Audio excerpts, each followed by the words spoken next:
Yo, it's your boy Swag 9 Mil back on Shibuyatyson.com, back with an exclusive interview. Who I got in the building today? You got Papa Doobio up in here. Papa Doobio, man, what's going on? How you feeling today? I'm doing pretty good, man. How did you come up with your name? Man, shit. How did I come up with my name? Well, back in like 6 years ago, I was in New Orleans for Mardi Gras. Or was it Jazz Fest? No, it was Jazz Fest. I was hanging out with a lot of my artist friends, and they ended up taking me out to town.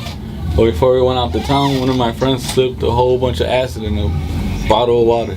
And he was like, "You know, you just took 50 hits of acid, didn't you?" I was like, "Nah, motherfuckers. I thought this was smart water." Fuck, I'm not ready for this. As I was rolling like 100 joints to get out into the public, you know, to go out and, because I don't really drink. Okay. I would much rather just go out and hang out with you and like have a good time and smoke some weed. You get fucked up, but I gotta make sure that we're cool. Somebody gotta be the yeah. And we're out in the middle of the city that's kind of dangerous, you know what I mean? So I'm with my hippie friends, you know, and like they're all musicians, really cool people that I love hanging out with. And they introduced me to some of their friends downtown that evening, and they were like, "Man, we're all tripping really hard." And it started raining. It got cold. It's fucking New Orleans, you know what I mean? You're in the swamps. Okay. You know, that's how it feels. You're like, fuck, like a crocodile. I wish I was fucking cold-blooded so I don't feel shit.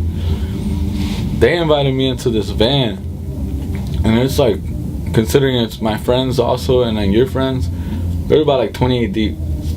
Must have been a big van, or y'all was pretty tight. Yeah, the biggest van you could find, bro. I swear, when I saw that van, it looked like some fucking pirate ship. You know what I mean? Like, it was a hippie mobile. Long story short, we all jump in there. It's cold. Everybody's jumping in. I'm the last person. I'm still wet from the rain. I jump in the middle of the crowd inside the van, and I'm just laying there, cooling, like introducing myself to other people and whatnot. And they asked everybody that didn't have any weed. And you know me, I'm a major stoner. I smoke weed every day. I smoke an eighth at a time. You know, like, they're like, "Well, somebody's got to have some weed." I was like, I was tripping so hard, I didn't know what was happening, really. I was just like, I think I got some weed. I popped out with 100 joints. And they were like, "Whoa." Everybody's like, "Jesus Christ," like, "Here." Everybody grabbed one. I gave everybody a joint. And they're like, "Your name can't be Omar no more, man.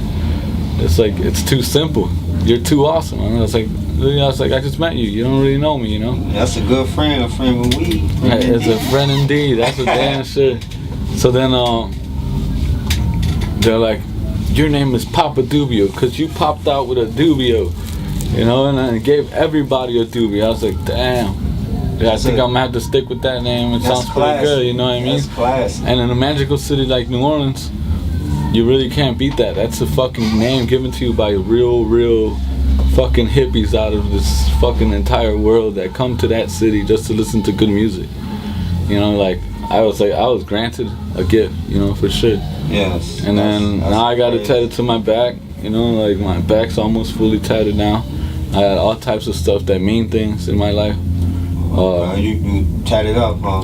Well, just my back. I don't want my arms or my legs or anything else tatted. So it's just your back? Yeah, cause like I kind of like when I have kids sometime, like I don't want to expose tattoos to them and stuff like that kind of lifestyle until they grow up. That's cool. I don't care if you're my son and you want to have a couple tattoos here and there, but not so early in life. You know, I want them to grow right. You know, like not like I grew up here in Chicago where everybody here, there, on every street corner. You know, where did like you grow up from? Chicago? Which area? Well, I grew up in like the Logan Square, Bucktown, you know, Wicker Park area, and then moved around the whole city a lot because my mom moved a lot. How was that experience in like the Bucktown area where you first? Oh man, I mean, I was a little kid skateboarding in the middle of the street, you know, doing throwing bottles across the street, throwing rocks, you know, fucking having a good old time, you know. It was nice. At the same time, like, you didn't know what was around you. Mm-hmm. You didn't know there was that person that was on the corner was a gang member or a hooker or a drug dealer, you know.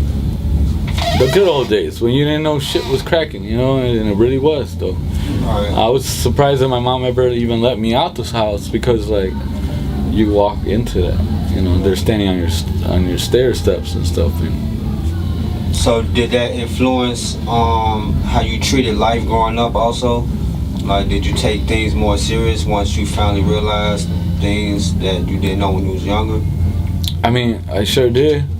It impacted my life to the fullest. I remember just telling myself as a kid, and you're just take this into consideration. I'm like a 9, 8, 10-year-old kid on the block, just like skateboarding or riding around with their friends on the bike. You know, getting pushed around because you don't know how to ride a bike yet. Mm-hmm. You know, shit like that. Like you don't know what's good or bad out there. You just have fun. You know, but considering those kind of characters were around me, I didn't want to be them at one point in my life. You know, even though I did become a pothead. My dad did smoke weed. My mom hated it. I didn't know what that smell was in my house, and then I figured it out, and I became a major pothead. You know, it's like, whatever. At least I'm not an alcoholic, I'm not crashing cars, and you're not dead. You know, like. So what age did you start smoking weed? Man, this is a funny story. I think I was like 14 years old. I had a few friends over, like a few of my skateboarder friends, because I grew up skateboarding and shit. Okay. Was you any good? Hell yeah.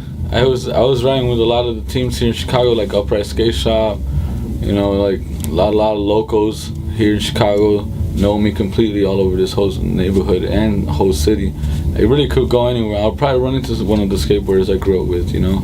That's I'm thankful that I grew up skateboarding, because that's my outlook when I was growing up in those neighborhoods, was that like everybody else was a gang member or wanting to be or was waiting to be, you know, where I was just like, I can't wait to learn a kickflip, I can't wait to do an ollie, I can't wait to get back to school, I can't wait to ride my skateboard back from school to my house. You know, when you were just running around with the gangsters doing some gangster shit, or the hood rats doing hood rat things, you know, like. So your man always been on the next step to be better than that, because I'm a visual learner. Like if I saw you doing something wrong, you end up in a predicament or whatnot, I'm gonna want to be better than that, if not learn from you and what your mistakes were. So like, you know, I carried life a lot different, and maybe it was because of my dad and mom, you know. My dad and mom were like, my mom worked for the Chicago Tribune my whole life, you know, like supplying the city with newspapers all over and distributing all over the city, and my dad was a mechanic. They were both hard workers, they work every day. Even though my dad smoked some weed, whatever, I never thought that was a bad thing. But everything that was surrounding me did it, you know, evolve to making me a better person in the long run, even though I didn't think that it would do that. Mm-hmm.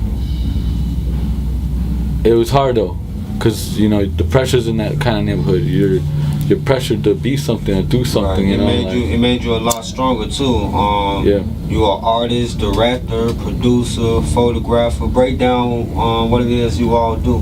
I guess I'm a professional film director now at this rate. But I do all that. I'm an aerial photographer. I love flying drones. I love anything that has to do with cinema. You know, I just love taking pictures. It's an addiction that I have that I can't stop. I like capturing the moments with you. Like, even if you open up a bag of chips that you really enjoy, I capture that shit really to the perspective that's almost like dream-wise, you know? Yeah, I like that. A lot of people around you get familiar with you putting out your camera and taking pictures of them, like, every day? Oh, man, it's like, I ask anyone, I don't go anywhere without my camera. It's always on my back. Okay. You know? And like, I'm always ready to roll at any time. So people call me, and you know, sometimes, usually, mostly now, I'm just so busy. I got so much going on in my life that it's kind of hard to like, sometimes just pick up that phone call real quick and be like, yo, I'll be right there. You know, it's kind of hectic now, but you know, I still got it all organized and shit. Just stay focused, you know, because I know everybody wants to be helped, and I would love to help. It's just gotta make some time here and there, you know. So how much work did you put in? When did you first pick up the camera and start like taking pictures and shooting videos? Well, music videos or like skate videos, cause like when I was younger, when I was a skateboarder, like from You started off with skateboarding? Yeah, I started off with skateboarding. Who are some people that you film skating? I helped film like all the local skateboarders in Chicago. You know, organically and originally. I did that with them, you know. Like I said, if you were my friend at that time, skateboarding and stuff, I would have to have a piece of you skateboarding somewhere in this bag. I have a bag that's got 100 tapes, and it's got almost every skateboarder in the city. You know, and even till now, like my friend Chaz Ortiz, you know, I got videos of him skating back in the day. I got pictures of video. A lot of videos, footage from like Johnny Fonseca, a lot of people from like Junebug, Uriah from Upright Skate Shop. You know, these are all cats from the city that you could literally call, talk to them, and they'll literally like pick up the phone and want to be on it. You know. For the fans out there that's interested in seeing some of that footage, do you have it on YouTube now? Not at the moment. Like I said, I have a big bag. If you want to help me with it sometime, we'll go through it. And it's hundreds of thousands of videos, you know, thousands. It's a lot of videos, you know. Sometimes you don't even know like what you're gonna pop into when you pop one of those videos open.